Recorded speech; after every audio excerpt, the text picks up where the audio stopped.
Hi everyone, চলে এসেছি নতুন একটা ভিডিও নিয়ে। তো আজকে আমি বেরিয়ে পড়লাম দিদির বাড়ি যাওয়ার উদ্দেশ্যে। তো দেখতেই পাচ্ছ যাওয়ার পথে কি সুন্দর কাশফুল ফুটে উঠেছে, মানে মনে হচ্ছে না পুজো পুজো ভাব দেখো।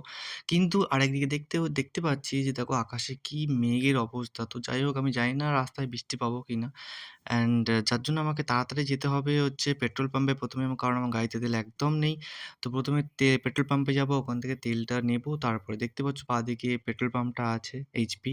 ওখান থেকে তেলটা নিয়ে আমি বেরিয়ে পড়লাম আমার দিদির বাড়ির উদ্দেশ্যে। দেখতে পাচ্ছ জাস্ট এখন আমি হাইওয়েতে উঠবো। তো জাস্ট এই জন্য আমি আর ভিডিওটা করলাম না, এখানে আমি পজ করলাম ভিডিওটা। তো যেতে যেতে হঠাৎই এতটাই বৃষ্টি শুরু হলো, যেটা ভেবেছিলাম সেটাই হয়েছে। রাস্তার মাঝখানে আমাকে দাঁড়িয়ে পড়তে হলো। প্রচণ্ড বৃষ্টি হচ্ছে, প্রচণ্ড হচ্ছে, আর বলার মতো না, রাস্তায় প্রচণ্ড জল জমে গেছিলো। দেখতেই পাচ্ছ গাড়িতে কেমন মনে হচ্ছে চাকা বাকা ডুবে গেছে।